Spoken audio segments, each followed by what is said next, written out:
Kimia pena esengo na boboto pena bondeko bayi kongomani ya kosola na bino na manaka na bino libre débat émission na bino bolingaka mingi esengo na ngai ezali monene penza bokolimbisa pona vwana nga mongongo ezali kotungisa moke mais d'abord priorité pe souci majeur ya chaîne na bino excellence pe ya professionnalisme SML13 télévision ezali ko servir bino ndenge elongobani nde yango wana mavimpi etungisa tel nous sommes dans l'obligation ya kopesa bino o ezali recette na bino ya mikolo iso libre débat manaka na bino actualité ezali très alléchante et sengeli topé sabino o ezali mutuya bozali kozela déjà anatongwa lelo mama na likambo toko betali solo lelo mais avant que na préciser bino yango na yebi belé bazali kozela précision pour natina manaka émission ya libre débat mokolo lobby moi désagrément on est les kaki toutes nos sincères excuses pour natina na yango baninga basusu ba réclamer sengela ki na pesa moninga IDPS carton rouge mais webi qu'à un certain moment il faut de la pédagogie à chaque fois il faut pas se jeter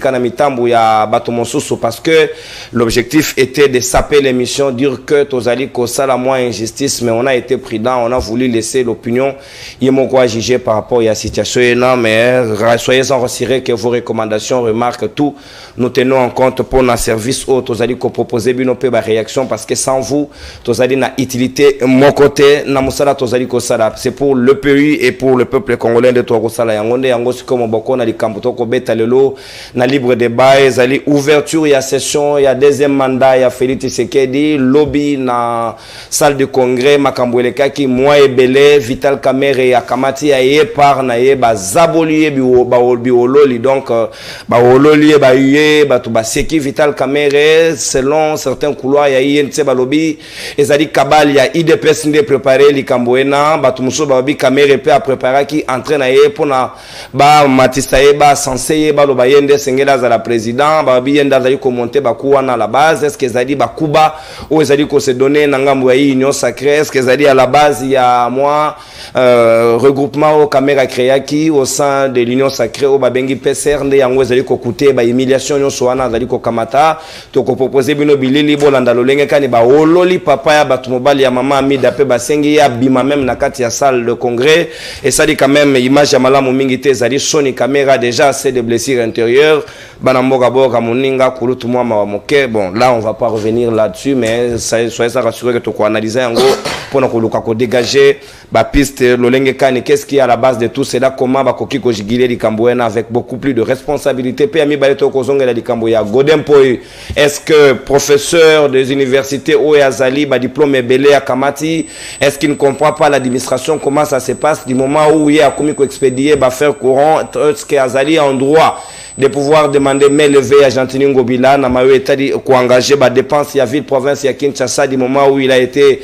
réhabilité par le VPM en charge de l'intérieur Peter Kazadi comment ça s'est passé en même temps tout mon secrétariat assemblée provinciale ya Kinshasa APK et saisir Ngobila pour nos dispositions nécessaires au pesa bango $301 000 américains pour nous installer bureau ya sika ya bureau d'âge peut mandat na bango et bandit de 2024 tozali 2029 nenge bango ba préciser yango na tina ya lokasa ba comédie non soana to ko beta di solo yango na ba ikongomane bazana nga na libre débat ya tongwa lelo tozali na mongamba ya peuple moko ya ba ilete na Gentini Ngobila Mbaka moko ya ba cadre ya ACP azali na biso longo mwana mboka Gaston Pia na molobeli ya bana barumbu tozali pe na mwana mboka Marley Vuvu moko ya ba cadre pe communicateur ya UNR ya maître Pascal Nembo Muyumba le président des opprimés pe tozali na mwana mboka Coca-Cola, le Moudjadjing du peuple, Nico Faye Mbikai, l'armée américaine, machine brailleuse, Azaïna Biso et Longo, Azaïna Kombo mystique, procureur, Natondi Botondi Peboyi, Malamou Petozali, na les jeunes intelligents qui montent en puissance, Maître Sam. Tunda moko ya baibi lengo bazali ko réfléchir comme il se doit nangamo ya union sacrée azali na soutien na biso parce que si c'est la crème il faut encourager de quel camp que ce soit parce que les intelligences c'est pour le pays et sengeli toti yango en contribution et puis pour na intérêt yamboka ndena bango de toko sola mai libre de ba ya tongo alelo toko funga la ba hostilité na mona mboka mongamba ya peuple Gaston Pia na maloba ezali ongambo wayo mais en attendant na pesa maloba na ko sengana no réalisation et préparer et proposer biso vidéo ba ololi Vital Kamerhe na kati ya salle de congrès mokolo ya lobby est-ce que ba salle yango na nko est-ce qu'il y a solo Aïba est-ce qu'il y a solo Sengelia Bimanakata salle topé Vital Kamerhe aloba nga ebite tolanda ye et puis tokozongela yango tout à l'heure. Monsieur Kamerhe Lwakanyingini Vital.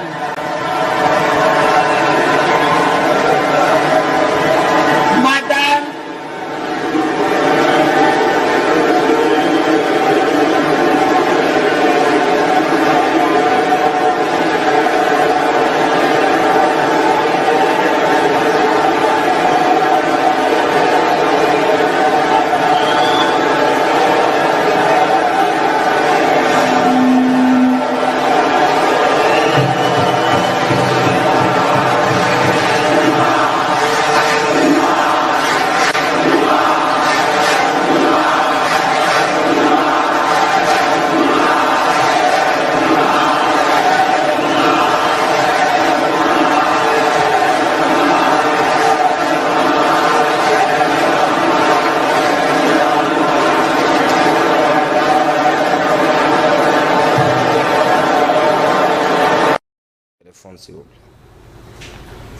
et voilà, selon certains esprits, est-ce que c'était préparé dans le protocole? Est-ce que Vital Kamerhe a subi un coup savamment élaboré? Pourquoi avoir laissé un vide aussi large comme ça pour nous tika batuba betaye loko ndenge lekeli wana toko solo ngona banamboka Gaston Piana mongamba ya peuple toko fungola ba hostilité na ngambo na yo?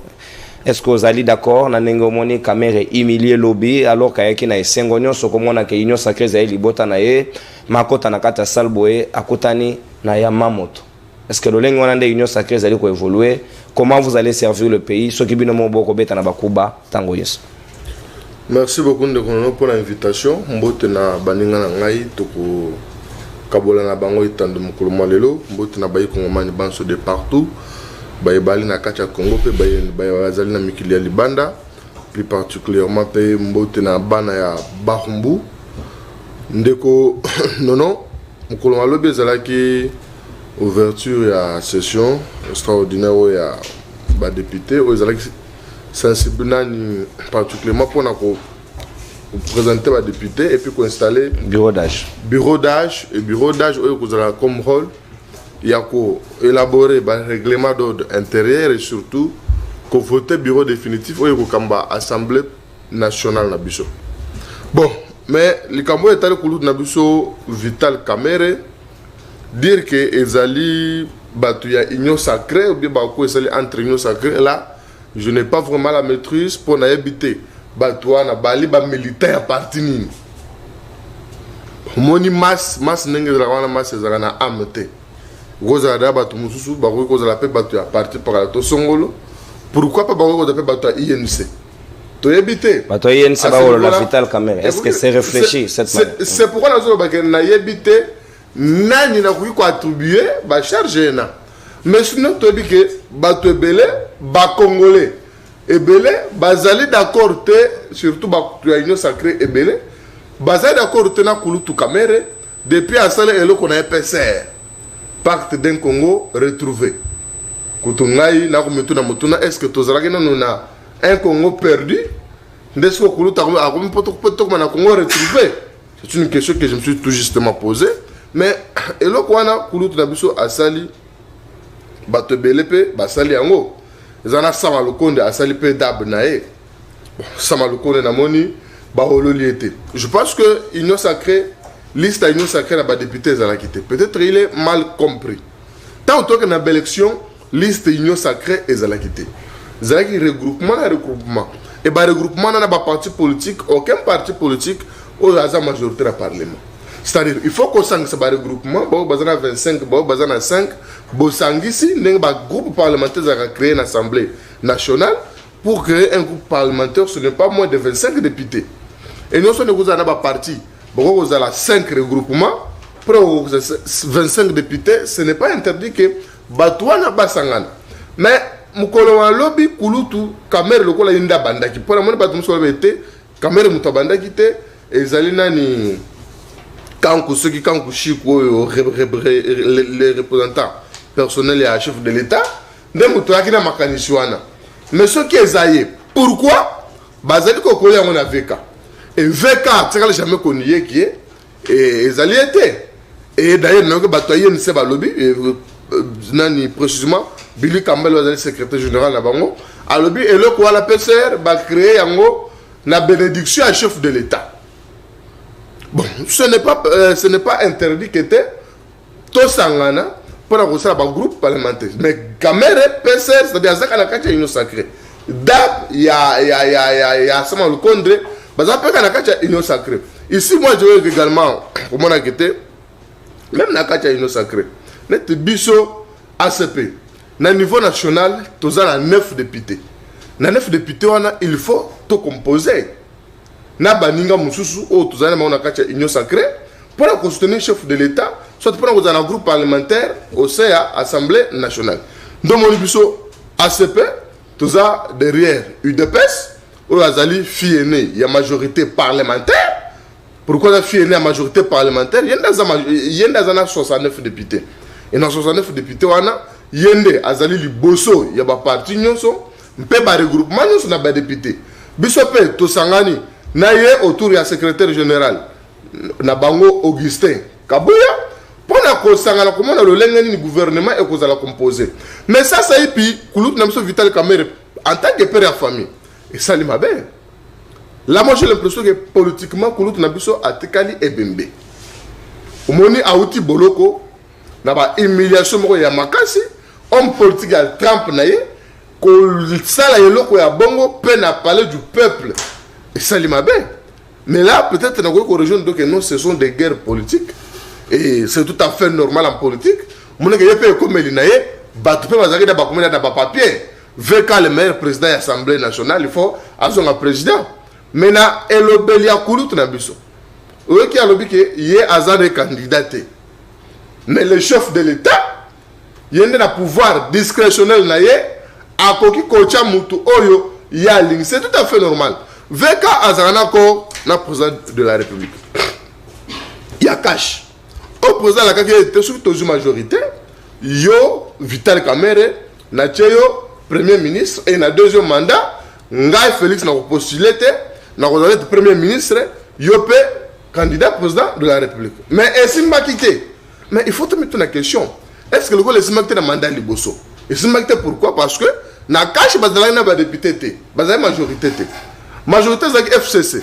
C'était peut-être ça l'occasion qui a encore une appliquée. Et aujourd'hui, nous avons une majorité où ils ont la famille politique du président de la République. Est-ce que Vital Kamerhe allait contenir la primature? Mais ce qu'il a contenir, ce sont des ambitions. En politique, c'est légitime. Mais pourquoi ça dérange aux autres? Et pourquoi vous dérangez? En politique, nous appelons le peuple un candidat gouverneur.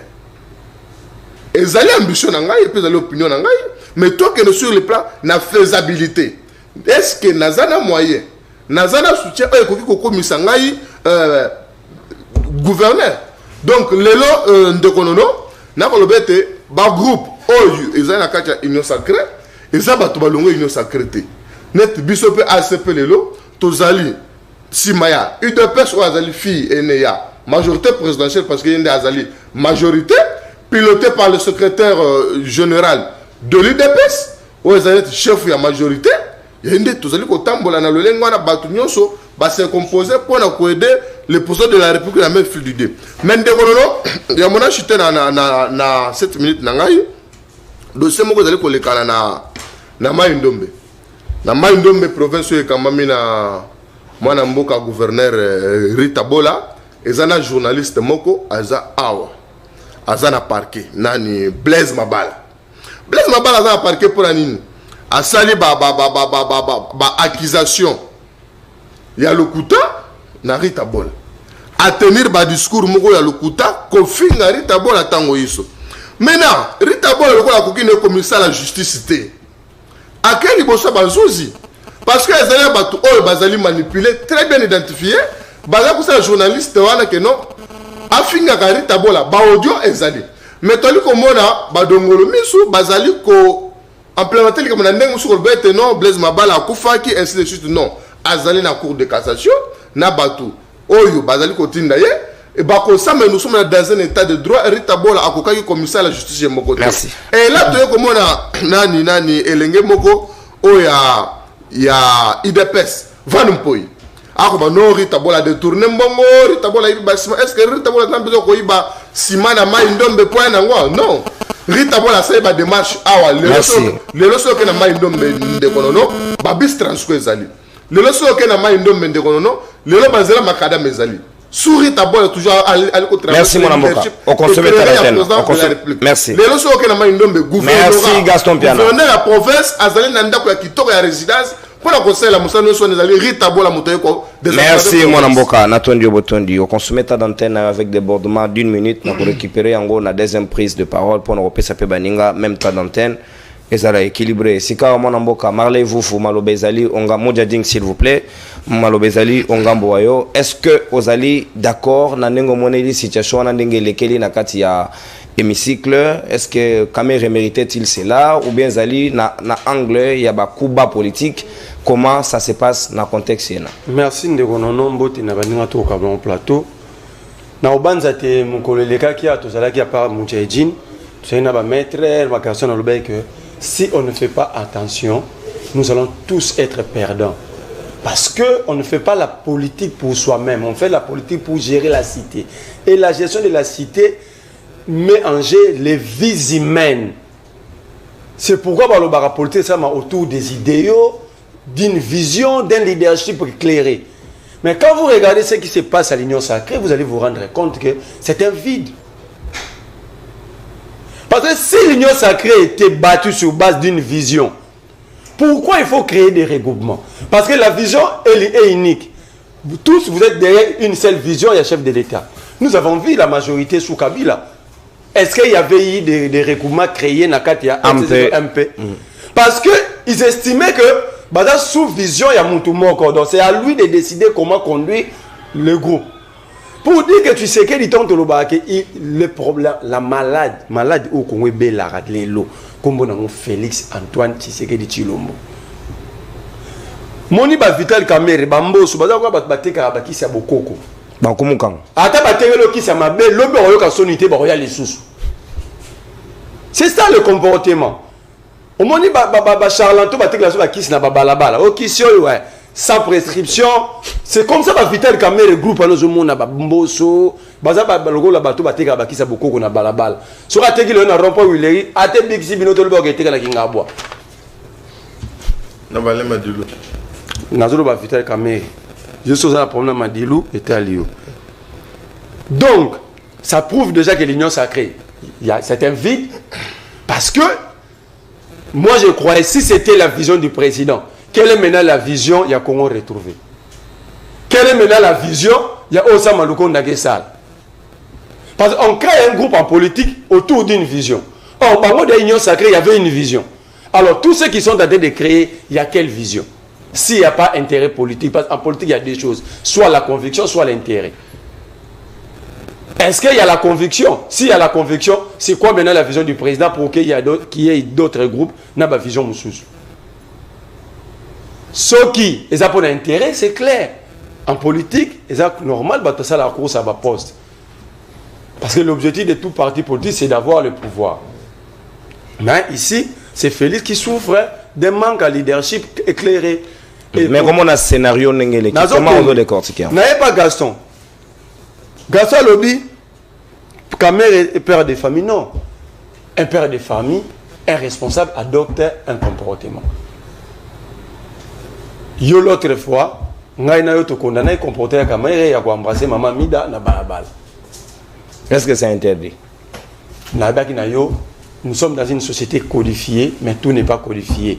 Par exemple, si on a un endroit où nous sommes quoi mais ça te ba pexe on a texte. Ça c'est la morale de la société.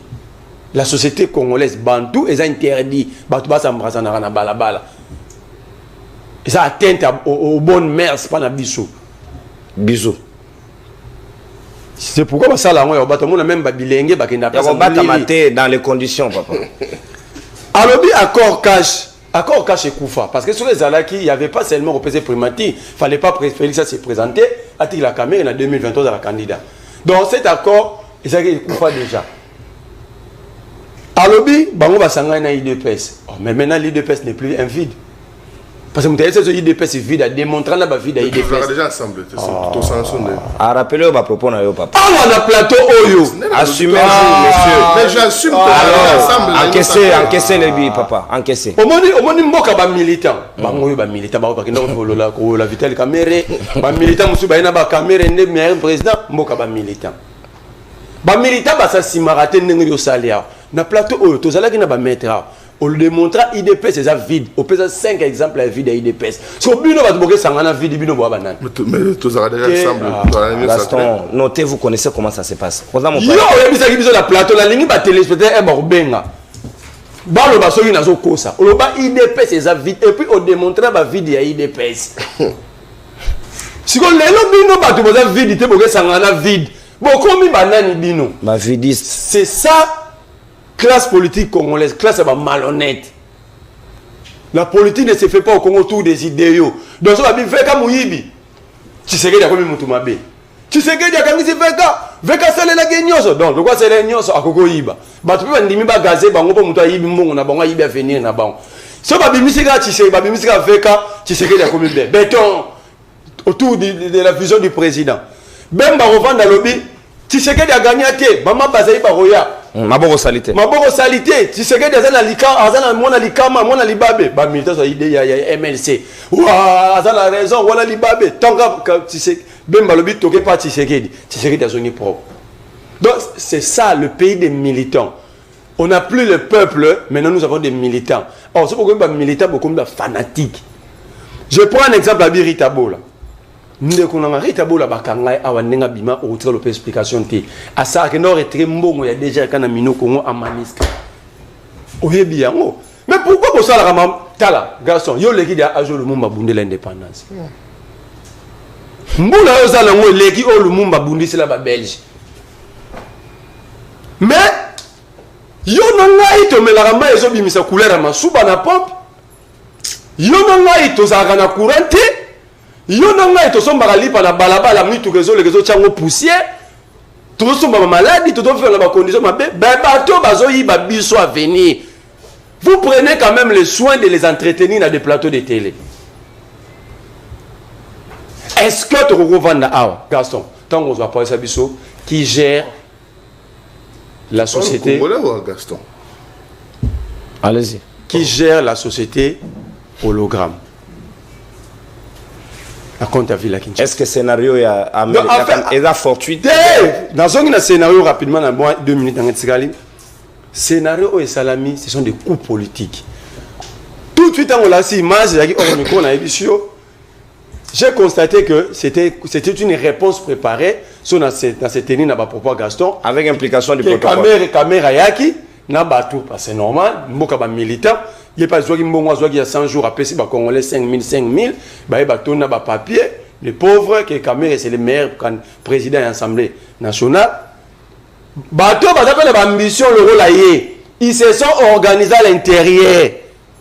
Pas humilié. Pour pas répondre. Et on remarque, le protocole, il présente les députés dans l'opinion et puis dans le bureau. Mais au constaté, n'a évité comme on est la Vital Kamerhe, c'est le protocole pendant presque 2 minutes. Comme on est la comme on est makasi oya ko d'abord l'orthographe bantou, na vocabulaire na ngozaka ndenge moko. De l'eau passe à Rokomawana, ya rotanga ezakité.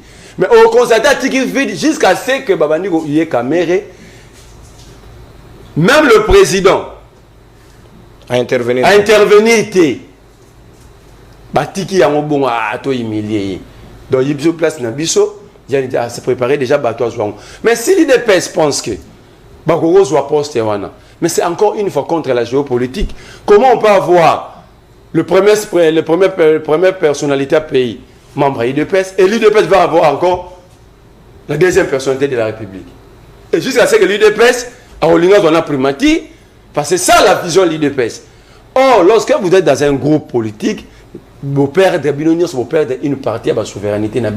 Vous concédez pour vous concédez pour vous. Bon, c'est concéder et puis vous êtes autour d'une vision, vous conduire. Ça, c'est très malheureux l'image. Il y a débit pour l'Assemblée nationale et c'est tout ça annonce une mauvaise législative. Merci mon amboka Marley Vouvou. Si quand maître Sam Tunda, est-ce que lecture nayo ça démontre qu'il y a malaise aussi au sein de l'Union sacrée et c'est quand même ba mekakoti à makambo en ordre nanga mona bango pour que makambo etambola ndenge longobani au regard de ces scénarios Kamere humilié, père de famille, oui, ça aussi il faut mettre en compte. Est-ce que c'est de cette manière-là que pour démontrer la couleur, il y a une ambition pour 5 ans et c'est comme ça ils vont se donner des coups en lieu et place, il y a privilégier aux intérêts, il y a servir la population. Merci de konono pour maloba na pesimboti na ba kongomani nyoso ba kolanda biso na pesimboti na ba ko débatteur na nyoso na plateau awa. Alors, venons-en au vif du sujet. Nakotala ba image ndenge ndeko Marley auti koloba tozali ko constater eloko moko eza très poignant ezali vide wana oya protocole azaki kotanga. Alors on peut interpréter ça de deux manières, soit ezalaki préparé, soit ezali faute protocolaire parce que azalaki na raison moko patente te o ezoko justifier que a stopper. Bon to partir d'un exemple à chaque fois que bazaki kotanga kombo ya député moko il fallait que peuple ça na makele. Donc on a environ 2 minutes entre chaque nom. Donc ezali moi eloko wana un petit détail qui semble petit détail mais qui pesa biso makanisi koloba que peut-être que ezalaki effectivement un coup politique. Alors, si Vital Kamerhe méritait d'être hué, est-ce que dans les 500 députés, nous sommes dans Salwana, tout ça va être honnête. Ceux qui VK a présumé Mouyibi, dans les 500 députés, on ne va pas nous dire que VK est le seul autre considéré présumé Mouyibi. Pour jusqu'à preuve du contraire, il a présumé Mouyibi. Jugement Moroté Oyo, Tilelo et déclaré Mouyibi. Il a été acquitté. Il a été acquitté. Donc, jusqu'à preuve du contraire, Aza toujours présumé. Ezala Mouyibi, Ezala tout ce qu'on veut. Alors, PCR. Est-ce que PCR est à erreur? Si le PCR est à erreur, bon, moi, déjà, personnellement, j'ai du mal à saisir la pertinence de la création à PCR, mais certes, partons du principe où il y a erreur. Mais il fallait corriger Vital Kamerhe par les actes. Parce que Vital Kamerhe, qu'on l'aime ou on l'aime pas, Ayebi ou plutôt Aza acteur politique et il fait de la politique. Ce qu'il fallait corriger, bino corriger Moutassali PCR et erreur, bino peut ça la DAB. Et je suppose que dans l'avenir, quand on a quatre union sacrée, peut-être que Batmoussou peut avoir mis le roi PCR est déjà, DAB est déjà, Abisso peut ça appelle l'on a Abisso sous. Ma personne comme Libongo Toulou par exemple. Par exemple, Mounamtazan a libertaire au ça comme on a.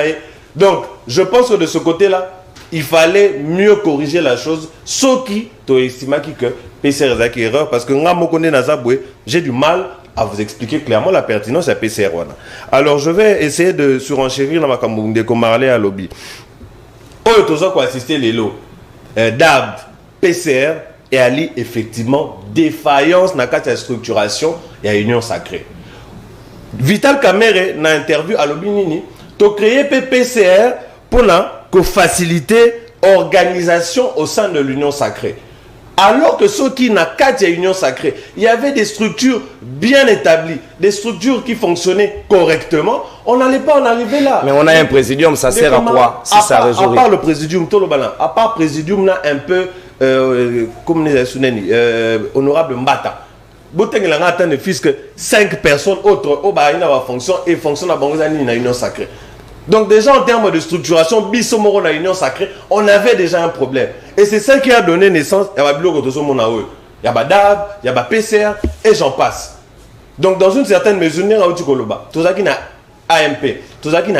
on n'a jamais assisté à ça. Parce que déjà en interne, il y avait une forme de cohésion structurelle. Oh, pardon, Kamerhe a l'avantage d'être le chef de la majorité de l'époque. Exactement. Donc il y a déjà un problème de ce côté-là. Alors, nous avons parlé à lobby que Makambo Tozali ko assister et là Félix Nazo souffrir. Bisonnions sont des souffrir. Union sacrée soit-il, opposition soit-il, bisonnions sont tous souffrir parce que et recommence sur la tractation c'est vrai que Ertokena qui n'a pas élection, personne n'est allé sous le label de Union sacrée. Pourquoi? Parce que l'Union sacrée n'a pas de personnalité juridique. Partons du principe où il n'y a ni parti politique, ni regroupement politique. Effectivement, dans une certaine mesure, Union sacrée Zandeti, idée moroboy tout le bana honnêtement et un des vision moroboy na mu pépé parce que d'un point de vue légal l'union sacrée existe à rater. Donc effectivement on supposait que bateau nyonso oh bataki Félix Tshisekedi na ba affiche na ba on supposait hein, c'est pas supposition on supposait que bateau na nyonso d'office il fallait pas au sein du même groupe parlementaire oh bakoka qui nommé justement union sacrée. Mais Ndeko Vital Kamerhe, bon, on ne va pas reprocher, car il était basé 4, je pense, dans la présidence Jean-Lucien Boussa, Julien Paluku, Tony Kankou. Voilà. Donc, selon certaines indiscrétions, Tony Kankou, ce serait la recommandation personnelle du chef de l'État, Pascal Zali Kouzenaï. Bon, là, Zali, n'a pas secret, il y a Dieu, comme on dit, on n'est pas dans les secrets de Dieu, des dieux, donc on a coquille quoi affirmer en côté. Mais, une chose est certaine, Ali peut battre en politique. Il faut voir que politique n'est pas l'objectif n'est pas de conquérir le pouvoir. Mais conquête d'un pouvoir est la peau intérêt à la population congolaise. Donc voilà un peu l'analyse n'a pas fait où il est kakiwana. Merci mon ambok. Nathan Diobotondi pour la gestion chrono na yo, na ko bombe la minute na yo, na ko babula yo on a deuxième prise, c'est normal. Batba o le lana oh motane go bimate. Motane go bima, mais un peu de la pédagogie. Ozo ilanga mukandanga na otuna mutuna ndeko nanga zida kasina tuna na mutuna sima na otanga lokasa ebungate mwana mboka niko faimbi kai procureur sikawa malobezali ongambo wayo lecture de fait na yo est-ce que l'union sacrée ezali un conglomérat de courageux qui ne se font pas confiance ou bien mutuel ya bato moko boye bazali ba se regarder en chien de faïence ou bien c'est quelque chose que les Congolais ne peuvent rien attendre d'eux parce que déjà les prémices quand c'est fausse c'est mal proposé. On ne peut rien s'attendre de plus. Il y a bateau, il y a Mando, il y a Mibale, parce qu'ils vont se donner des coups bas. Et c'est fort malheureusement. En même temps, ça lui sera peine nationale. Merci. Merci beaucoup, estimé. La plus bande de coups, un histoire n'a pas mot. Ce qu'on s'en passer dans l'appel nationalité, Nengen Lobaki, on m'a mis dans une confusion. Je ne sais même pas si où ils allaient mandat ou bien ils allaient le connaître. Ils allaient le komoko, bon, moko ils ont combo. Na yango yango moni.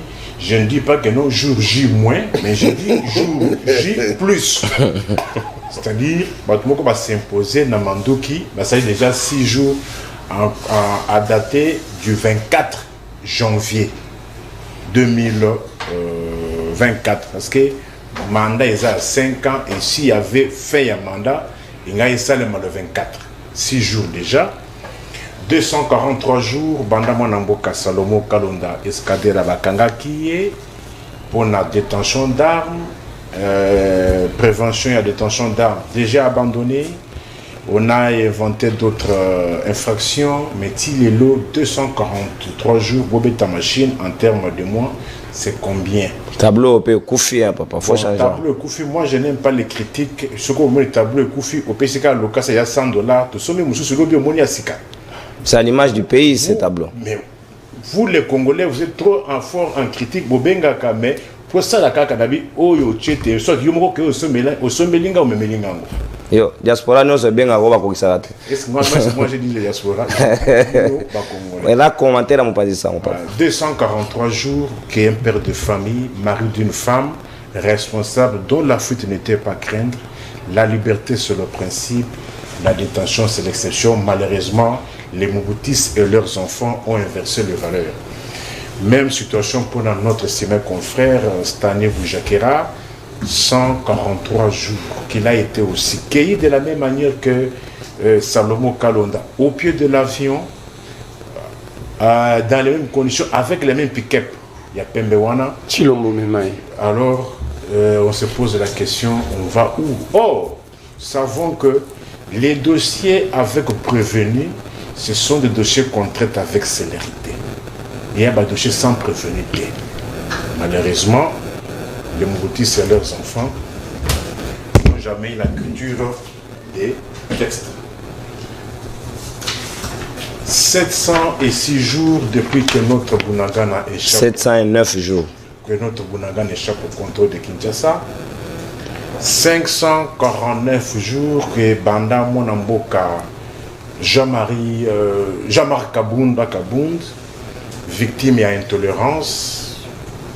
549 jours et 123 jours depuis que notre frère compatriote Nestor Kipala avait été aussi enlevé. Infraction lui reprochait c'est quoi? Parce que pour y a le baki, même moral.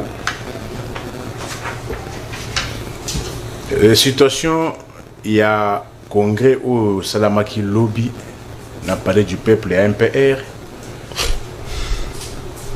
Il y a li Kokamou Sangaïté. Et on a le baki non, Bamoutis n'a pas batikala jamais koué Bamibeko. C'est ça. Les alliés expression, il y a Tatabo, Mamabo, Tatabo, Moko. Mamabo, c'est-à-dire, dans le comité central, il y a un PR au Koukaki Kouloubaïlou côté. On pourrait pour une initiative, il y a créé une plateforme. Ceux qui aux alliés, il y a le guide. Dans ce contexte, c'est qui les guide? Dans le contexte actuel, les guides, c'est Ndeko Anton. Au Koki Kolobate, yo, Koutakaka, attention qui n'existe pas.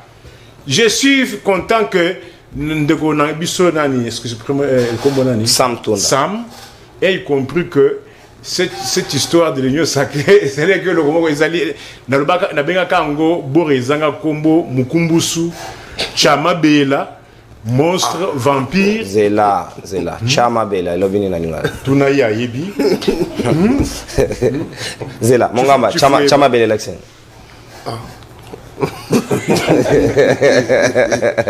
Et Léo, c'est l'accent. C'est bon. Donc, il y a des gens qui ont un Kinshasa, il y a des gens qui ont un Alors, comment c'est-à-dire, on ne se réfère à rien. Chamabel. Mais, Ekokiko étonné parce que Kolinga Kozalana soif outré Yambongo. Yangonde des avocats comme ça, tu vas caméra au bout. Alors, la soif outré Yambongo. Caméra na humiliation au monde na mboka oyo. Est-ce que lui cru que Caméra pouvait encore aller aveuglement? Barobi, mon toi bala moi ça pembe alinga capacité. Ah, peut-être yango wana. Peut-être yango wana. Est-ce humiliation oyo azwa na mboka oyo? J'ai agi sur instruction du chef de l'État. Le juge, le tribunal n'avait pas tenu compte de toutes les correspondances sur instruction du chef de l'État. Le chef de l'État n'avait pas été invité pour témoigner. Un chef de l'État peut venir donner sa version des faits. Étant dans un dossier pénal, lorsque vous êtes cité parce que déposition nayo et kokiko éclairer tribunal. Même pour enseignant. Pour savoir si réellement les actes posés par Caméra en son temps venaient réellement de lui. Mais bien que Caméra avait brandi plusieurs correspondances, on n'avait pas fait, le tribunal s'était en passé. Moutobongo, Babimitina Bana, Bossamba. Humiliation. Bossamba. Et combien de mariage? Et au cadeau, oh, il y a qui n'a mariage. Bago, oh, Bandako. Écoutez, mais aucune preuve tangible. Parce que les droits reposent aussi. Les droits n'est pas que non. Comme ici, le lobby au Yibi. Lobby to yokani au changer au commis le mabo. Moi, on m'avait dit que j'étais camériste. Parce que je dis, et pour qu'une infraction soit établie, il faut la réunion de 3 éléments. L'élément légal, l'élément matériel et l'élément intentionnel. Oui, l'élément légal pouvait exister. Mais j'ai posé la question. Quel est l'élément matériel dans cette information? C'est-à-dire quoi en matière de détournement? Quel a été le montant? Les montants détournés. On a dit que non, c'est une caméra. J'ai parlé pour lui. Tu n'as jamais beaucoup de temps. Mais néanmoins, en tant que procureur général près le peuple, je ne pouvais que défendre un Congolais victime et à jalousie dans le quota. Mais au vu de toutes ces humiliations, les mêmes Caméras est allé encore s'agenouiller, abandonnant même tous les accords qu'ils auraient signés. Donc on regarde tout ceci, tout ça n'a raison. Non, c'est-à-dire, chez nous, nous disons, Nemo Aouditou. C'est-à-dire, nul ne peut se prévaloir de sa propre turpitude. Comme on a le consent mbongo, au ligne mbongo, à ta soki ba salut ba imilio yok landaka mbongo. bakende na comité central na bango, bakende babomana. Nous ne sommes pas là. Ce qui m'intéresse, moi, les lots, il y a une sécurité, il y a un peuple au Yangaï, na zala o bazali kaka kobakisa. Zala VIP. Hein? Il y a bagage. Ah, casse, pas moi, ça va tout dans le bagage. Entre-temps, vous superposez la famine, l'insécurité. Alors, peuple a côté na distraction. Mais interprétation na wezani na scénario les qui on a lecture na wezani. C'est un coup monté. J'ai dit ceci. Est-ce que na MPR toi tu peux parler contre les guides? Et puis sur WAP il y a un comité central. Na congrès MPR. Hein? Ok, contredire les guides. Mais peuple a la distraité pour à côté na Bouzo Bawana. Il y a deux problèmes majeurs auxquels mon peuple est confronté. Insécurité généralisée, n'a problème yazala. Point bas. Owana, Bayebani, ce qui va kubungisa, mais là, nous ne sommes pas là. Toi, il y a un problème auquel nous sommes confrontés. Merci. Mon amboka moja du peuple. Nalombango Bayi Kongomani, numéro ezali affiché na CR logo et libre débat. Plus 243 91 0244 539 bo bengi biso bo pesi biso ba avis considération na bino après dernier tour il y a tableau toko sala tout à l'heure donc toko solo na bino ndenge elongobani na lingi bino makasi penza koleka donc merci beaucoup mon mboka Nataki Anzangeleka pour cette proposition na moni yango Chama Bella Alexis Zelano ah on est l'interprétation de Chuluba Chama Bella, Alexis, Union Sacrée, et Loco et Bimisaka. Miliki. Ah, merci beaucoup. Donc, 15 anglais. Non. Papa, c'est une interprétation. Yo, le bago yébité. Non, on fait plus fois l'interprétation à yo, papa. Yo, le bago yébité. Qui donne le meilleur l'interprétation? Yo, dans la idée. Chama Bella. Chama Bella. Et le loco, c'est ma belle. Non, et Bimisaka, ma belle. Et Bimisaka, et c'est la ma belle. Oh. Mais dire de Nico, il n'y a pas Ebi Misakate. Tiens, où est Zana Mabelle? Non, c'est le Nico Moutaïbi. Dans son contexte, il faut aller au-delà. Quand il est pauvre, il faut aller c'est la cognosti. Ce qui est dans ma belle. C'est quoi le rôle de Mabele pour que ça donne quoi l'union sacrée? Et ça c'est pour que Bamela, l'Amérique. Donc l'interprétation là est fondée. Merci beaucoup pour le détail. Gaston Piana, Sika Maloba, s'il vous plaît. Sika Maloba Itali Ongambo Wayo, Kamere Tika Pe Miliki si c'est le cas. Maloba Itali Ongambo Wayo, Nata 15 ans, toi il Nata 15 ans, Bino na Chama Bela na Bino. Mongamba peuple, Sika Hôtel de ville, bah saisir Ngobila, bah fengi main levée, bah comme le Lokasa, bah lobby, il est sous le coup, il y a la poursuite judiciaire, il ne peut plus engager des dépenses pour le compte de la ville, même si bah réhabilité. En même temps, tout le monde wana godem poi, en même temps tout le monde secrétariat, kakaya peka et fengi Ngobila, après ça bango mi solo pour la ouverture et la session. Comment vous comprenez ces contextes? Est-ce que Godin Poye, dans la logique du règlement des comptes, ou bien Ngobila ne peut-il pas faire cela au regard de la loi? Nenga ko rappelé dans l'article, je crois, 215, il y a un règlement d'ordre intérieur là-bas. Moi, Namboka, nonon kuru, naliko senga, na bayi Kongomani en général, na bayi Ngomba Kisasa, était Godin Poye à partir à l'élo. Bakoki ko benga sous professeur te bako benga sous professeur te pour anini il faut kosokola virus oyo ezali na kati ya mutu ya kulutu na biso pour anini Godin Poye ali député national atana lolenga comme le député bakino bayebi mais Kadima Ndoi na ye Kadima a proclamé député national. Zela. Godin Poye Kadima Ndoi na ye a proclamé député national. A proclamé député national. C'est-à-dire? Alors, c'est-à-dire Godin Poye n'est pas loba à député national. Lobby à une assemblée nationale. A Canada qu'on s'identifier. Le bien s'enregistrer, le bien va présenter. babengi kadima alati bilamba vert na jaune aleki alobinga Godin Poy. Bon, assemblée provinciale oyo awa eza pe déjà na bureau d'âge oyo eza déjà en place.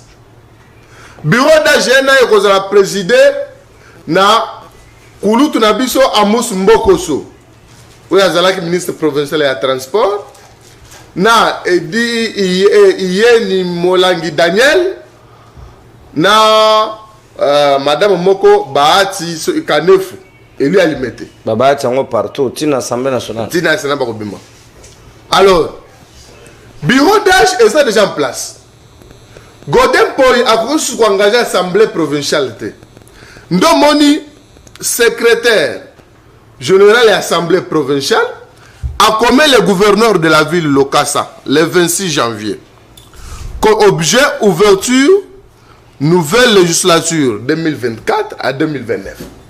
Pourquoi gouverneur faut misela bango misolo oya ko permettre que bafongola assemblée provinciale na ba député oya sika ba obaye ba installer bureau d'âge 301 000 $. Alors mais on a que Godin Poy a commis pe Lokassa na ye alobi à quelle date na botoli Godin Poy a commis Lokassa le 29. Donc c'est-à-dire que le secrétariat déjà avait pris le contrôle avant Godin Poy. Avant Godin Poy. Le 26. Le secrétariat le 26, Godin Poy intervient le 26. Donc Godin Poy le 29. Ouais. Le 29, Godin Poy a lobby nini retrait de signature à M. Ngobila. Ça déjà est commun déjà Bomoto et Bungiye. Professeur. T'es azali professeur t'es. Tala sikoyo liboma place les comment. Godin Poy a commis le mukanda sur les lots. Alors Benin, conformément aux dispositions de l'article 15 de la loi numéro 08/012 du 13 juillet 2008 portant principe de fondamentaux relatifs à la libre administration des provinces, le bureau de l'Assemblée provinciale de Kinshasa invite tous les députés provinciaux de la ville de Kinshasa provisoirement élus le dimanche 21 janvier 2024 par la Commission électorale nationale indépendante CENI en cycle de prendre part à la séance d'ouverture de la session extraordinaire du début de la législature 2024-2028 qui aura lieu à son siège lundi 5 février 2024 sous la présidence du secrétaire provincial de l'Assemblée provinciale de Kinshasa. Est-ce que vous avez une contradiction n'a pas incohérence à la maternelle? Est-ce que vous avez une est-ce que vous avez une de quoi et pourquoi beaucoup bien à monsieur Kadi m'employé à aller professeur? Non. Le gouverneur a jamais causé là-dessus par l'Assemblée provinciale. Jamais. Assemblée provinciale, oya salaki ezalaki autorisation à poursuite. Et le VPM Peter Kazadi a posé acte administratif à suspendre le gouverneur. Et le gouverneur a passé intérim dans le vice. Lui-même, le VPM, a eu à zone sous gouverneur. Gouverneur a zali kosala musala na le lenge sengeli. Mais c'est Kadi Mampoy.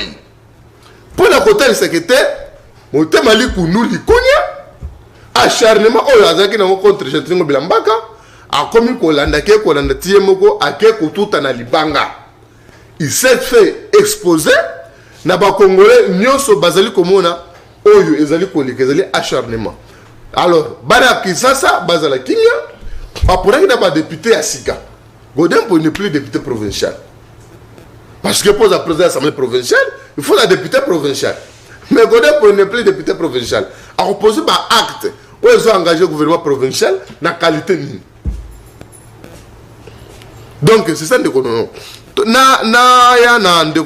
Merle à lobby, na lobaka IDPS ali du boulot, mais le na lobby to sangana na IDPS a tondi ou bien le lengeni. Te. Awa na koloba boy mon frère. Biso tozali na kati ya union sacrée ACP.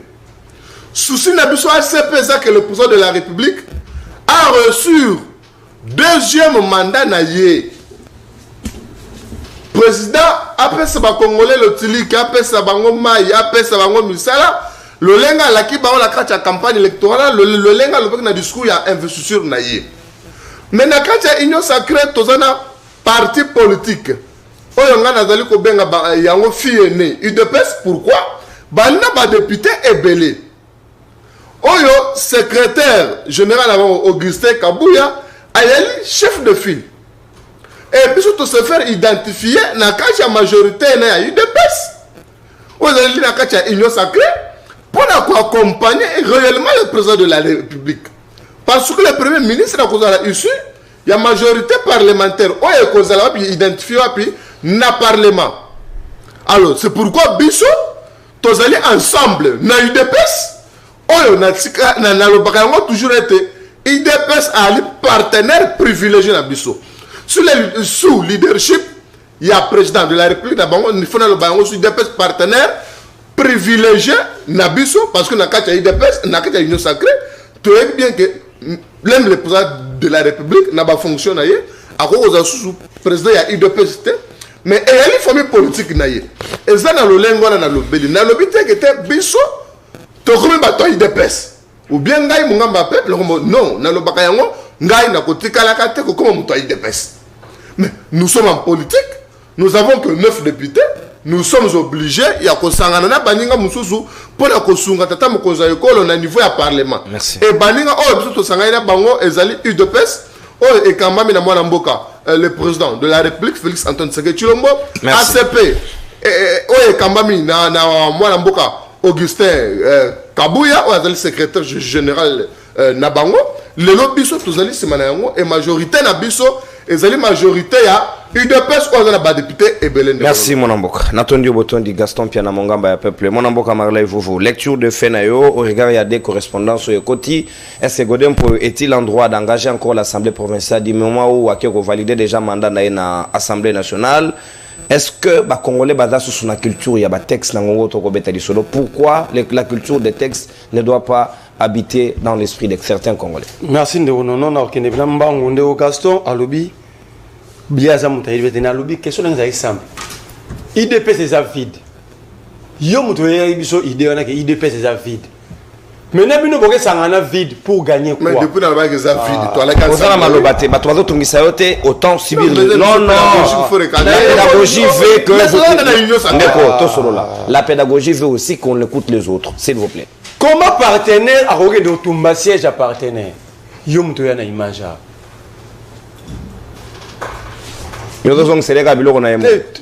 ça dit, moi je fais une classe de responsables. Et de la cohérence. Voilà. Aujourd'hui, on a un partenaire privilégié. Mais comment on a là aux magasins, au commerce, c'était à Tangate. On a un plateau. Il y a un pour conduire le mandat du président Félix.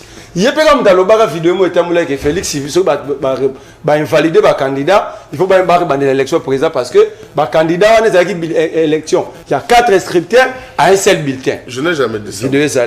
Au Charadout, même dans 73% de civils. C'est ça. Rappel national. Chrono, s'il vous plaît. Alors, dans le discours, tu sais que dans le discours investisseur sur l'Italien, ça prouve que l'union sacrée réellement c'est un vide. Ce que vous appelez les parents qui discours à Félix à 15 pages, on comprend qu'il y a plusieurs handicapés intellectuels au sein de l'Union sacrée. Plusieurs handicapés intellectuels. Rien qu'au regard, il y a discours, il y a investi à Félix Tshisekedi. Le président a le pouvoir pour améliorer la situation, mais le président parle de la stabilisation, intellectuel, pour les Congolais, il y a amélioration ou stabilisation. Mais bon, on va bêter beaucoup. Mais c'est ça la vision. On doit aider même Félix Tshisekedi. Parce qu'on va stabiliser $, les dollars sont à 27 pour Félix, fait à 27. Or, ceci n'a pas il faut que $. Ils ont 27. Il y a 27 250. Il y a quel garantie? On va voter au Longoli. Bon, 27 500. Donc Félix a dit qu'il a restabilisé le pouvoir d'achat. Déjà que ce pouvoir d'achat, on a mettre des montants existent à rater. Mais au monde intellectuel, bon professeur à l'université, n'a pas de stade, bah bêti ma beau, et puis bah qu'est au bunda, pour que la masanga on fait investi ici batuna ba kekele na ba cravate bazo bunda bazo tindikana kila fwenge babenga ndeko nono na ena mamba Godé Poyi ya liboso ngai naza un bon lecteur à Bible ba pe que ça ba trop ça la délivrance par rapport c'est tout ça aux habité na Saint-Esprit. J'ai comme l'impression que Godé Poyi a été délivrer mutu wana milimo wana trouver bisika bikauka na nzoto wa Godé Poyi ba milimo nyonso a délivrer ki batu bisika bikauka ya ndobo kango oke na nzoto na emo. Et puis j'ai doute fort que Godé Poyi ba diplôme en lobareza ya solo. Apparemment ba diplôme en école maternelle. Donc 15 diplômes école maternelle, Godé c'est là où non, il a fait 15 fois la maternelle. Mais c'est quoi l'intelligence? C'est la capacité de lire une situation et de proposer des solutions. Mais Godé Poyi est incapable de comprendre même Marabou, pas poser comme est-ce qu'il est intellectuel. Parce que nous avons l'impression, ou nous donnons l'impression qu'être intellectuel, c'est avoir plusieurs papiers tout bien un diplôme. On est là en présomption. Parce que c'est là qu'on allait savoir que Godé Poyi a réellement des diplômes. Diplôme, on peut l'acheter. Hein? Comment Godé Poyi a fait une église pour proclamer député national? Il sait qu'il n'est plus député provincial. Et il sait qu'au début législatif, c'est le secrétaire général de l'Assemblée qui organise la plénière. La rentrée parlementaire. Mais lui, il écrit quand même. À quelle date? À la même date, on va présenter comme député national de l'Assemblée nationale, le 29 hier. Est-ce qu'il est intellectuel? Ah, Bandimi n'est pas Kabisote. Bandimi Tala. Ce pays est charlantisé surtout par des pasteurs. Ils font beaucoup de n'importe quoi. Est-ce que tant Godé Poyi dans l'église, ni au Canada, la Bible pas comment? Nyokankao. Et puis on dit alléluia, amen, babi maché ma bonza bakei. Godé Poyi a souffert non seulement le daltonisme et la couleur à bilamba, mais on dirait pas l'intellectuel et comme une infirmité, une confusion, il y a des textes. Il peut beau évoquer le règlement intérieur, mais nous avons une loi, mais à la Constitution. Pourquoi cette lettre de Godé, cette correspondance de Godé ne fait pas référence à la Constitution congolaise? Alors, d'où tire-t-il le prérogatif et lettre? Parce que l'architecture administrative veut que, surtout la gestion, vu la Constitution à son article tel, vu les règlements pour montrer que même le règlement intérieur prend source de la Constitution. Mais ça n'existe pas. Alors, si on Godé Poyi a un diplôme à l'école maternelle. Godé Poyi a un problème sous. Godé Poyi a un problème, il y a un nyongo, il y a freelance de banque qui ont payé vertige. Tilelo. Maintenant, il compte Argentinité, tout ça, c'est l'histoire. Il faut obéir la compte, il y a Godé Poyi. Ce qui veut dire la banque reconnaît que Gentini n'a jamais prêté l'argent à la banque. C'est Godé Poyi qui a voulu escroquer la banque avec les députés. Pour tout la Godé Poyi avoir un professeur d'économie. Ce qui me dit que ça la prête la banque. Ça dit compte salaire à Moutonné à transférer. La banque pour que la banque petit à petit a un pourcentage. Comment est-ce que Godé Poyi vraiment fait député dans ma boucle? Il a contourné la banque. On a vu ce que nous avons la vérité. Ce que Godé Poyi passer à Zana. Il y a mis balai Godé Poyi à lobby. Gentini a été suspendu et réhabilité. Est-ce que Godé Poyi, pourquoi Godé Poyi a décidé dans le mandat de la législative a démontré l'infirmité intellectuelle de costume et couleur? Parce que Godé Poyi est censé regarder, surtout quand le président et l'Assemblée professeur Zalaki, c'est-à-dire qu'il s'était fait entourer des juristes. Azalaki est censé regarder que Peter Kazadi n'avait pas droit à suspendre le gouverneur.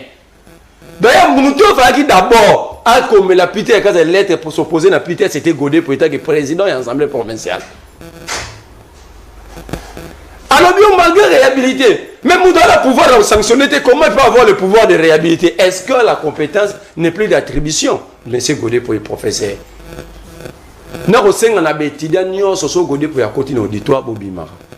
C'était danger public. Godé Poyi a menace pour la survie de la jeunesse. La place de Godé Poyi c'est au pavillon 1 chambre in. Ouais. Dans la prison Makala. Mais c'était danger. Il faut mettre Godé Poyi à côté de la population. C'était danger permanent. Donc, ça, la ligne où établi la différence entre Koulou, Nawaka, Tarmachet et Godé Poyi. Nélate. Ah, on a daltonisme, on a malade à se faire soigner. Je parle du comportement. Parce que Godé Poyi sait que lui n'a plus le droit à reposer par acte sur la vie de Kinshasa. Moi, ce qui m'a étiqué ici, c'est qu'à combien les correspondants sont les 29? Oh, même le 29, c'était hier lundi. Il était à l'Assemblée nationale pour se présenter comme député. Est-ce que tout se fait comprendre vraiment? À quel moment il a écrit? Dans sa voiture. Est-ce que tout se comprend, maître? Donc, Moudou, à pouvoir rater, à quel coup, on confirme le mandat naïe. Mais à ce quand même opposé acte d'applaudissement à la droite et puis c'était professeur d'université. Ceux qui connaissent pas c'est un cours que ces jours-là soient maudits. Merci mon amboka. Donc on a cité dans le baquet. Godé pour y faire comme lettre plutôt sur sérieux. Comment j'ai Coco à rolo na ba pelouse na rond-point où il est pour coûter $1 million. Donc tu vas te baser tu makele le wana ça coûte $1 million. Ba pelouse wana sans vision. Et le ressent na ngoyebanité. Ayecha ba poubelle so tuni gauche Coco so ba poubelle ane tondi. Ba centre à triage exact. Alors yebité parce que ba poubelle le ba triaka ce qui est recyclable on recycle, ce qu'il faut brûler. Bon brûler tout na chez Coco et yebité et cela a coûté $1 million. Donc chez Coco dans 48 heures. Ndenge ba yemba 48 heures. Aye la pouvoir il y a 48 heures et dans 48 heures a beti biso $1 million na matiti. Merci beaucoup. Jibe Mukulu. Merci mon amboka finawana. Donc Binadam, l'homme qui a mis l'eau dans Coco. Yo beti 48 heures, on va récupérer dans 48 heures. Et en attendant, il a mobilisé ses collègues et ses... Balobi, oh, est-ce qu'on peut pas lui donner la file? Monsieur, Botali maman on a dans nous on n'a pas... Matiti, voilà la mobilisé. $1 million. C'est là. 1 million. C'est là. Donc moi, quand tu es à pelouse, moi, c'est $100 000. Non, 400 000. 400 000. Là, c'est là, j'ai Coco. Monsieur, il faut l'arrêter. C'était un danger. 1 million. Je vous dis, vous pouvez tous vérifier, c'est $1 million. C'est le régime. Merci. Régime de millions. Merci. Ce que là, bon, j'ai Coco, non. Et ça, bon, là, même si Coco est un défi à la plateau merci public. Beaucoup, merci. $1 million. On a public et baguette. Vous avez vu, beaucoup de politiciens sont quand miroiter bien le c'est qu'il y a Kundura c'est sous-bassement juridique d'ordre des financiers.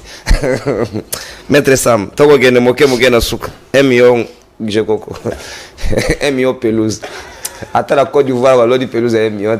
Synthétique à stade de coûter $100 000. Mais ah Jekoko, na wile et s'il peut bien te mais 1 million. Ah, toko tigara wana 1 million. Jekoko. Alias 48 heures. Mon amour Maître Sam, si comme le bon gambo va faire aussi ça na modia ding to so bapele ba Kongomani. Est-ce que tout ça Godem Poyo est digne ya moto ba Kongomani ba bakadaki moto mayiro azaki au sein de l'Assemblée provinciale déjà mandat na bango na bilan na bango et convaincre ba Kinoate na yé européen mosal na mokesal na et convaincre ba Kinoate mais il continue quand même à produire des bourdes. Est-ce qu'il a raison de dire ngobela est sous les poursuites o yé moko autorisaki alors que jusque là l'action publique tout le monde appelle mouvement na ngote na situation yango qu'est-ce qu'il faut retenir aux juristes dans la situation? Merci pour le bandeko non. Alors, est-ce qu'il a le droit de dire? Il a le droit de le dire à titre personnel. En tant que Congolais, sans mon Ramabé, tant que Malobanais ont violé mon côté, Azan a droit, à ta micro, à l'égine, à Teva Bagnoloba. Ils ont droit. Mais Azan a droit à Kolobango en qualité de. Parce que, effectivement. Parce que là, il a posé l'acte en qualité. Il a posé l'acte en tant que président de l'Assemblée provinciale. Pourtant, il n'est plus, effectivement, il n'est plus président de l'Assemblée provinciale. Ni député provincial. Ni député provincial. Dès lors qu'il y a élection, il y a des députés à Sika. Parce qu'il y a la différence entre gouvernorat, c'est-à-dire gouverneur, vice-gouverneur, n'a pas députés provinciaux. Il n'y a pas eu élection des gouverneurs jusqu'à présent. Donc, jusqu'à preuve du contraire, le gouverneur et le vice-gouverneur exercent toujours en qualité d'eux. Parce que acte moko contraire ou acte moko te pour na kolongo la bango qualité wana. Donc bazoko expédier les affaires courantes. Mais ba députés provinciaux, ils ont mon ba députés nationaux, ils ont un principe moko. Pourquoi est-ce que plénière à lobby eza nani secrétaire général ya Assemblée nationale ta président Kiango. C'est le même principe. Et objectif ezala ki yako installer bureau d'âge. Donc ils ont le même principe. Mouton na minute à qui engagé ou qu'on lobé la Assemblée provinciale et aller secrétaire provincial il y a Assemblée wana. Alors nous sommes bandits du colo à procédure parce que ah si vous allez na droit pénal ou na lipas na droit de la procédure. Est-ce que déjà à la base ministre intérieur azalaki na qualité ya ko suspendre gouverneur. Donc créer ba jurisprudence à Mabé et oyo peso confronter jurisprudence wana ya Mabé. parce que ce que Tanguy Mobeko Likondi, vraiment en tant que juriste et de manière rationnelle, ce que Tanguy Mobeko Likondi, au comment on a que Moutou Oyo, à part l'Assemblée provinciale, il y a Makoki, il y a la gouverneur et Ali président de la République. Article 198. Et bah, lobby bien que R Longo lié, il faut que Seni ait organisé élection pour la remplacer. 30 jours. En tout cas, na meki kotanga ba texte belé, ba texte légaux belé, na tika comment on a été ici kanini place ministre intérieur à Ali supérieur hiérarchique, il y a ba gouverneur. C'est vrai que l'on que le conduit ba commis qu'il faut pas travailler en collaboration pour y aller tazali pont na bango na gouvernement central. Mais ici quand on te bâti na hiérarchie supérieure na bango, pe na makoki ya kolongo la bango. En tout cas, on a zoloba. De manière rationnelle. Pour être droit pénal, ils allaient poser deux principes. Tu as le principe, il y a présomption d'innocence, et puis tu as le principe, il y a indubio pro reo. Le doute profite à l'accusé. Tout ce qui est la présomption d'innocence. Jusqu'à preuve du contraire, le gouverneur Jantini Ngobila. Jantini Ngobila, il dit que n'a évité que les a salité, n'a évité que bambouteillage, n'a évité que bafou les a partout, n'a évité que mabou les a partout, n'a évité toujours de manière rationnelle d'un point de vue. La science n'a pas de couleur. Voilà, d'un point de vue, il y a un texte. Azali présumé innocent jusqu'à ce que le jugement moko est rendre coupable. Pourquoi? Parce que Azali na on va bengi procédure plutôt phase pré-juridictionnelle. C'est-à-dire que nous, nous avons mis les bossos à zouzité. La seule chose où l'Assemblée provinciale est salaki, c'est que l'on a l'immunité pour la côté à disposition de la justice. Et si la justice n'est pas juger que il faut restreindre les droits. Ceux qui allent en procédure dans la justice, par exemple, que Yosa sont droit à Robima, territoire congolais. Pourquoi? Restreindre les droits, parce que nous avons la liberté de mouvement. Mais on peut te restreindre des droits. En matière de engager la finance, il y a la province. Ceux qui zouzi, ou plutôt la justice, et estiment que moteur a danger, compte tenu de la procédure a danger pour la finance, il y a Mboka, qui peut restreindre les droits. Et il y a un principe de continuité de l'État. Il y a que ceux qui, par exemple, justice estime qu'il faut restreindre les droits, il y a Jantini Ngobila en termes d'engager des dépenses à ville, que l'État allait être paralysé. Après lui, il y a un vice-gouverneur parce que continuité à l'État est zali. Mais jusque-là, n'ayant pas été déclaré coupable, il est jusqu'à preuve du contraire présumé innocent. Alors, pour la cause de le président de la République, effectivement, le bac, il faut stabiliser le cadre macroéconomique. Je ne pense pas que les amateurs m'en aient utilisé, mais plus ou moins ça. Il y a un problème de l'économie en Boga pour nous, depuis Félix, ça ne veut pas dire que tu as dit que Pakolango m'a foutu, non, c'est normal, c'est le côté. Non, c'est normal, effectivement. Mais avant d'améliorer, il faut d'abord être en mesure de stabiliser. Problème depuis que l'économie n'a pas freiner l'inflation. Avant, il faut faire régresser l'inflation. Il faut freiner l'inflation. Dompter en côté. Ndeko professeur Matata Konyo amekaka nani plutôt amekaka installaka au babenga qui bancarisation. Pourquoi? Parce qu'il estime que l'une des bonnes manières il y a qu'au freiner excès à masse monétaire en circulation ces années il y a côté à la banque. Mais et portable totalement bafoué dans côté. Pourquoi? Parce que fonctionnaire à Taza na salaire bon argent à l'État. Non, n'engé koti n'engé bimi. Qui ne soit 10 millions là, à millions on en a donc et résolve vraiment pas problème pour problème pour la comprenir inflation des aliments. À zone de ma pouvoir d'achat inexistant. Faut quand même qu'on ça la moi petite correction la tika pour le battre que pouvoir d'achat est inexistant dans le bas déjà très faible. Qui n'a bioté, n'a bu président sec. Ah OK. C'est que na comprenait que ma bête. Et puis, effectivement, pour la Russie, ça n'est pas mal à l'objet, ma caméra lettre au Gentini et plutôt. Effectivement, il faut que na droit, tu as la norme supérieure, la norme inférieure. La norme la plus supérieure aux sources de droit où elle est l'icolo à nous sur de l'ongoli traités internationaux et à la constitution. Pourquoi? Et là, on nous sommes ça, et qu'on jamais qu'on a en contradiction la constitution, même la coutume. Et qu'on a jamais en contradiction la constitution. Effectivement, il fallait que Abanana nous avons précisé article mini constitutionnel sur base duquel a fondé Action Naïwana, qui pour moi aussi n'est pas légal. Professeur des universités. Ah, prof Moussouba Abi Moïbi. Mais il vient quand même dans l'auditoire. Il va dire quoi devant les enfants? Probité. Professeur confusionniste, il n'a niveau aucun diplôme. Doutez, s'il vous plaît, chers étudiants, s'ils viennent avec la présomption, nous avons les papiers. Non, non, non. 15 diplômes. Dans la faisabilité, on n'a pas vu 15. Maternelle. Maternité. Donc, maternité. Donc, la maternité scientifique, désavouée, des études en même temps, donc c'est compliqué. Numéro est affiché juste après intervention à Moudia Ding, procureur, Togo Chité Nabino, Bopesi Biso Bavi Nabino, pratiquement selon chrono Nengelobi Nangaya, on a reçu 7 appels, parce que 7 minutes, Yannico, Togo dépassé, mon amboka Moudia Ding du peuple, lecture Nayo, par rapport, il y a un acte posé par Godin Mpoy. Était-il en droit ou n'avait-il pas le pouvoir de le faire? Pourquoi vous voulez toujours que Nazong Elaka, Makambo, Naloba, et comme peut-être cautionner Mabé Namato Yaba? National Loba Nabino que durant règne il y a régime où yo bobo son abino. Pourquoi yo on a tendance à généraliser le régime alors que nous parlons d'un individu? Dites-moi, na niveau nini il y a une institution où les lois de la République sont respectées. Donc ils allaient là-bas. C'est dans les centres, dans les radins. C'est-à-dire comme une monotonie na loba na ya mais parce que aussi longtemps que malobananga jamais kolongolango, je resterai toujours ainsi. D'abord, il y a une confusion que j'entends. Les gouverneurs et les ministres n'ont pas des immunités.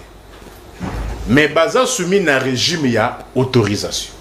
On ne peut pas demander de lever l'immunité. Ils n'ont pas des immunités.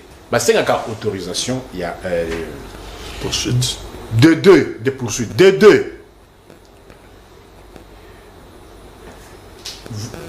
Vice-premier ministre, il y a intérieur. On a des catastrophes. Casa de la catastrophe.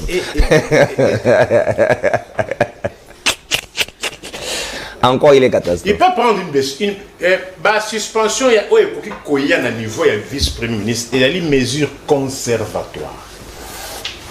Mais mesure conservatoire pour Ozoyango, il faut aux anasubasma.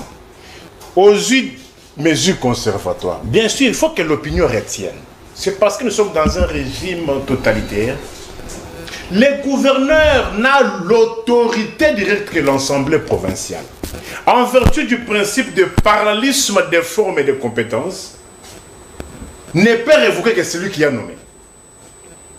Mais le vice-premier ministre intérieur... Est-ce que le président, à ce moment-là, il nomme ou il investit? Qui est-ce? Pour les cas de gouverneur. C'est une procédure juste investie, c'est juste une procédure. Les gouverneurs peuvent aller même en contradiction avec le président de la République. Bien sûr. Si moi je devais l'autorité compétente, j'aimerais que nous ayons contradiction légale dans le gouverneur. Même les bourgmestres ici. Un bourgmestre n'a pas de patrimoine dans la commune. Le président peut venir et dire non, il lui répond poliment.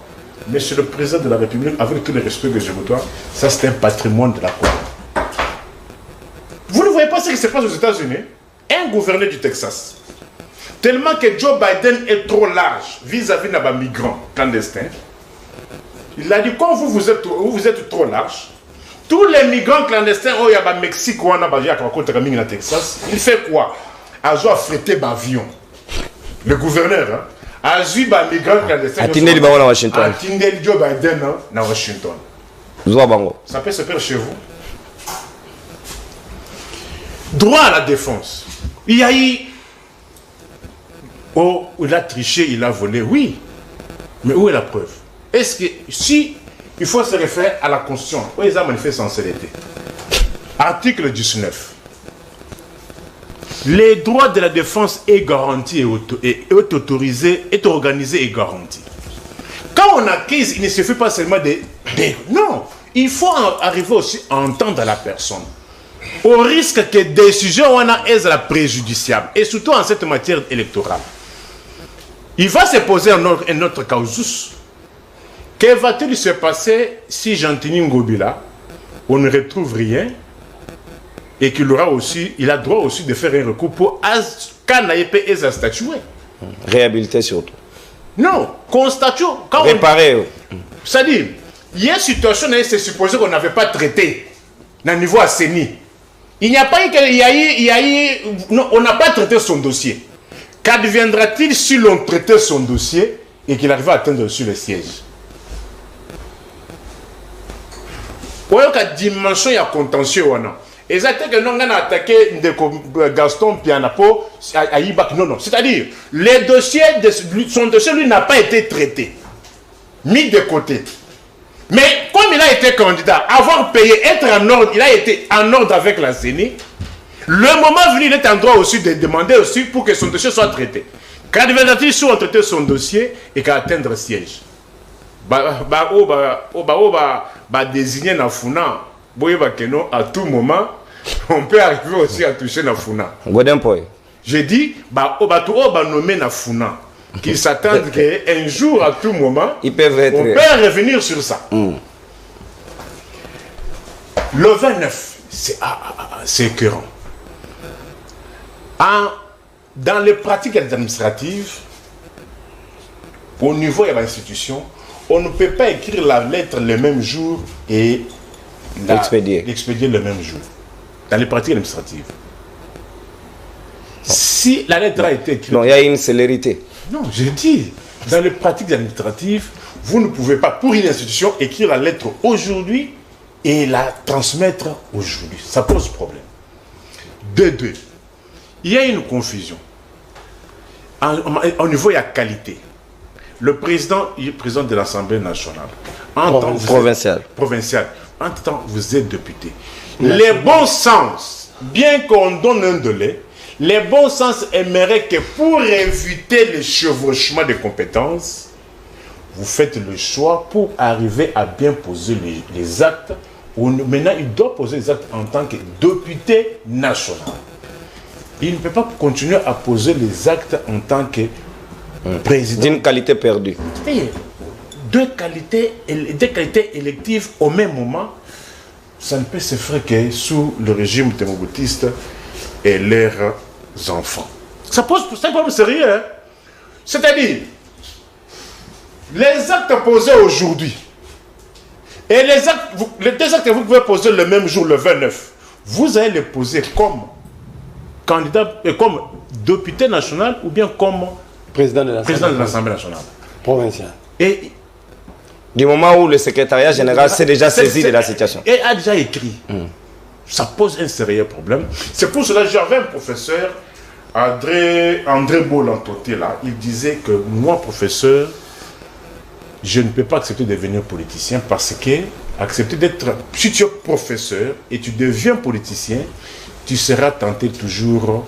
Il y a Koukendena ou en marge, il y a sens, il y a...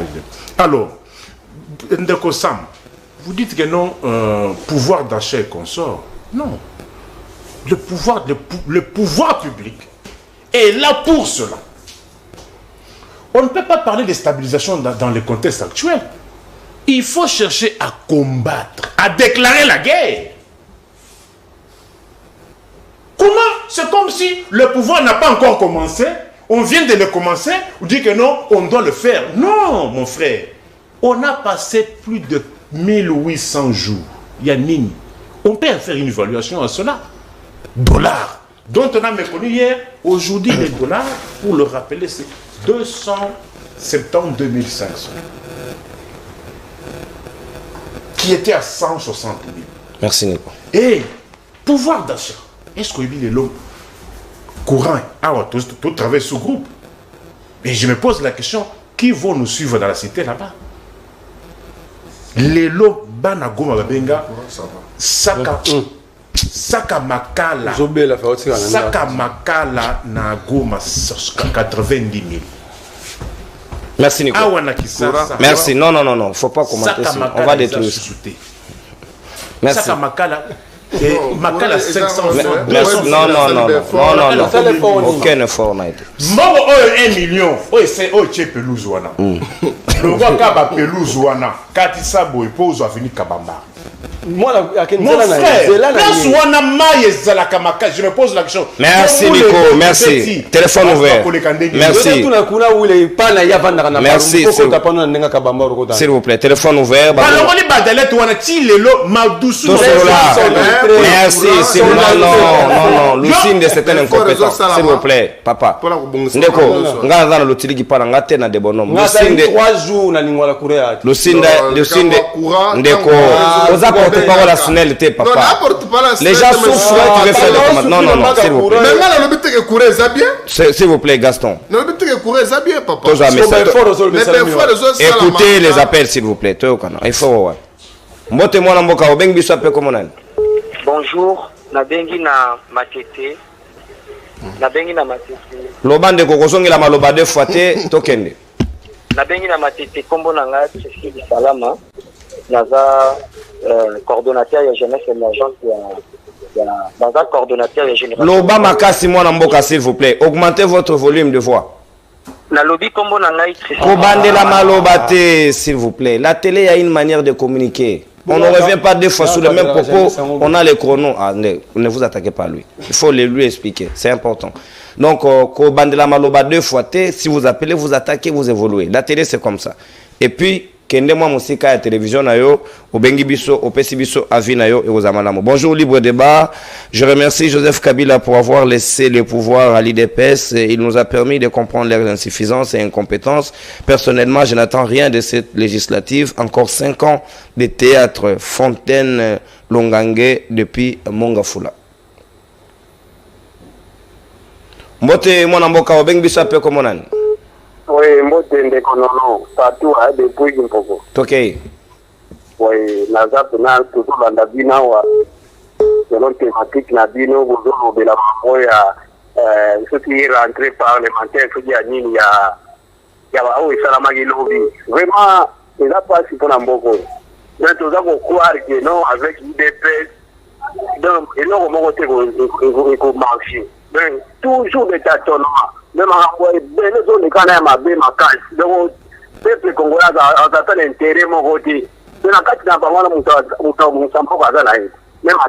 non président de la République à Nani. Donc, il l'a côté de Bazana pour la poche à Bango.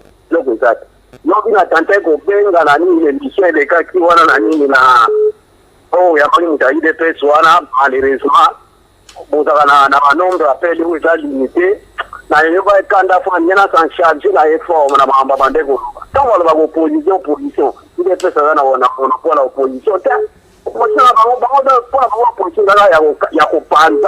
merci Ndekolangai merci beaucoup mon mboka totikala na contexte ya lelo ma ya lobi esele kaki na tondi botondi na tina na yango et puis on évolue. Bonjour non signalé Nico a rappelé Kabiso défunt Cheribe Okendeti de Lobakunda était moi sina rolala na C ancien vice et non ancien vice-ministre Papi Mpungu Papi Mpungu ouais il y a Mpunga plutôt enlevé vers la Zambie mais ba congolais tout élément tout tika 5 ans oyote na ba pierre na ba jouisseur donc on a message na ya tindeli biso mbote mwana mboka obengi biso ape komonani Mbote ndeko nono corona bengi bina pasi anjili. Ok papa. Ena tuna ni kofai. Ye APC exemple ya gouverneur ya États-Unis moko atelemina ki Joe Biden. Après ça pendant 18 ans au Raïs a déjà qui RDC. Gouverneur ni oyo a s'opposer à la décision moko Raïs a swaki. Pourquoi il y a des politologues alors bagaza budgetin ya peuple. Pourquoi se comparer la réalité des États-Unis et la réalité de Bissau? Nous n'avons pas les mêmes réalités. Deuxièmement, il y a pas pris au il y a le prix au ça qui a marqué mati. Après ça a produit moko. Dans son excellence Joseph Raïs Kabila Kabanya c'est pouvoir produit au prix qui data. Par exemple, on a 200 francs. À constat, on a 100 francs, on a 50 francs.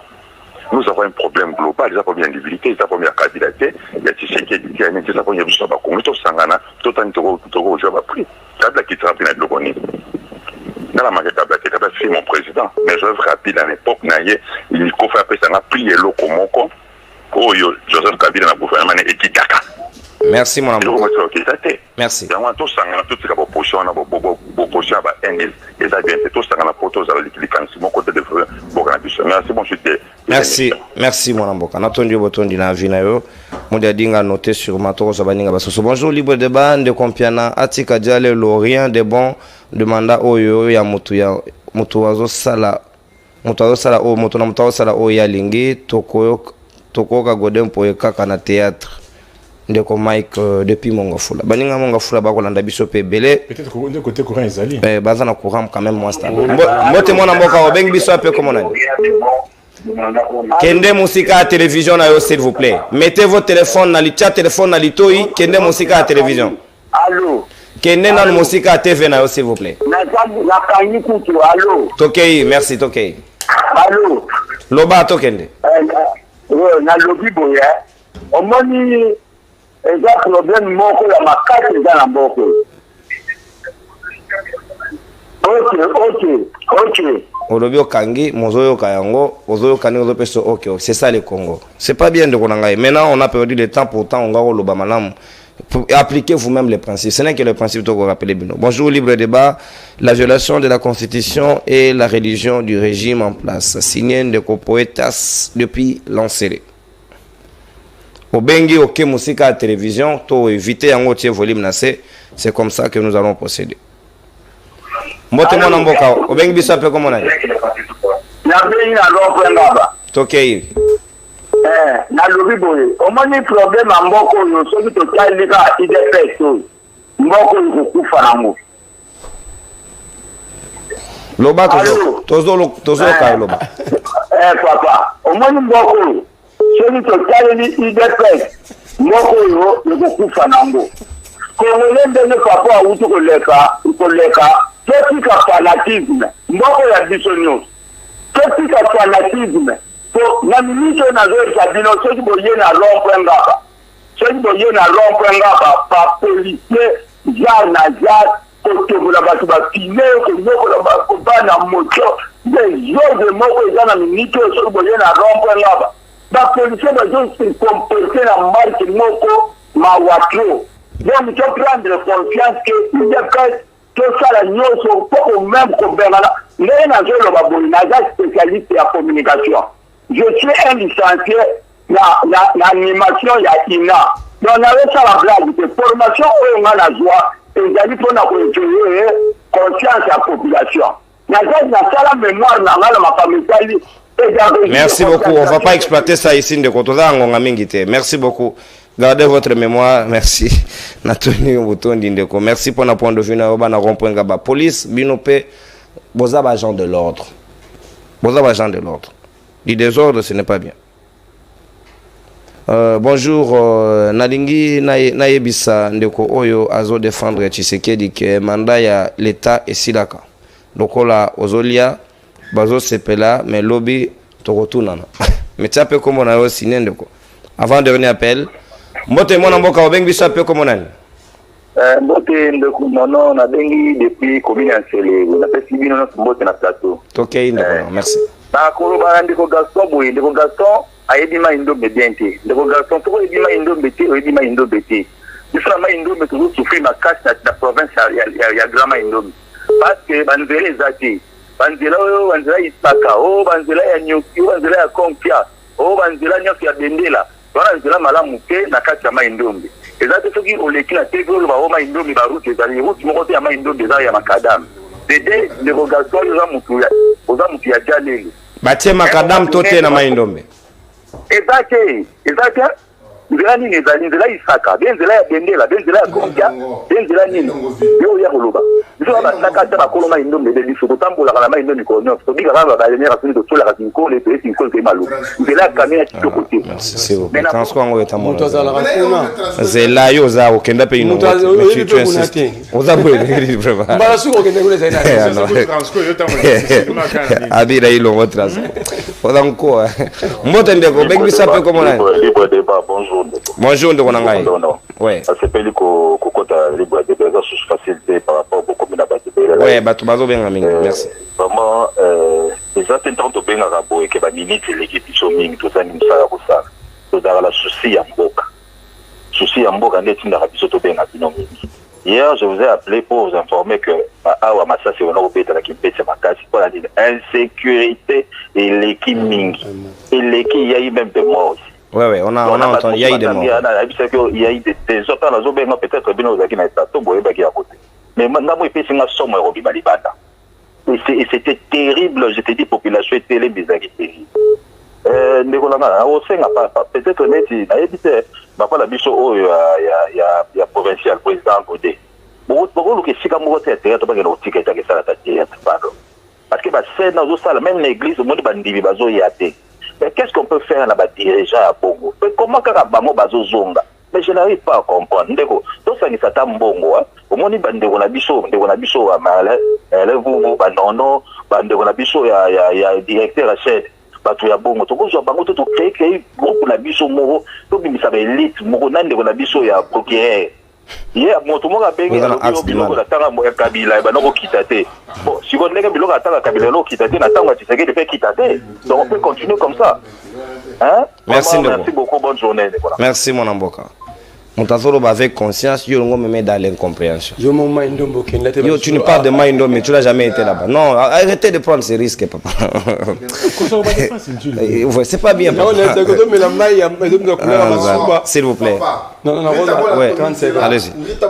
S'il vous plaît Gaston, s'il vous plaît. 10 secondes. 10 secondes, nangana bandela et logo ya village. Non, ouais. Allez-y. Nazo le logo ya village qui bondo parce que hier encore, le chef coutumier a fait encore une autre vidéo disant que Batouana a dit Bidimbu a Ebi Bangote. Et ça passe si Gazoton Wocha Bongo so keta la maman na omuna. A Ebi Bangote. Chef coutumier, ça c'est la deuxième vidéo dans une semaine. Te a Ebi Badibata di Bidimbu wana te. O ba botoli ba maman na mabele. Chef coutumier bi ya tekelande ba. Mais ba victime bazali. Bazali ban. Oh, mais garçon, arrête de blaguer. Arrête de blaguer avec la vie à Batou. Sans que tu coula au moment où maman veut vous expliquer yo que mbongo ya sur mbana zo ya retraite ndé ba salaire mukie ba luka ba bela ba 2000 ba 1500 kuna et que ba botoli bango ba bazo vendre ndé na ba tante ndé ba réfugié. Mais la justice, je vais justice une influence. Tu sais que dit moi, tu sais que dit arrête une communication. Arrête ça, c'est mon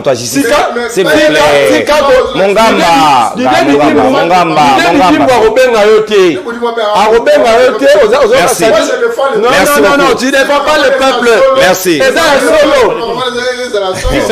10 secondes. Arrête ça. Zeda, 10 secondes, Nico. Nazo pendani oyokinde komoko alobi makambo ya makala. Quand le commune makala te makala oyo to lambelaka. Ozango. Zela makala. Yo tambola na nyos. Resho zango. Yo zana resho pour la Zolo pour ni to lobi makambo ale lokaka o Kabila. Mais makala oyo Kabila tu on a 200 francs. Mais les lots n'a pas quartier makala 500 exacté 1000 francs 2000 1000 francs sur tout le bâtiment le lot pour 1000 francs makala wana il faut ça kaka maya moto yo quoi tu n'as 10 secondes kaka maya moto pamba sur tout le bâtiment tu as dérangé est-ce que je suis en train de me comprendre et makala ezaki 200 mboka kufaki mais ce qui le makala est commis à 1000 francs tu peux ça sur comboni. Parce que hier on disait que un makala qui. J'ai fini. 200 francs. 200 francs. 200 francs. 500.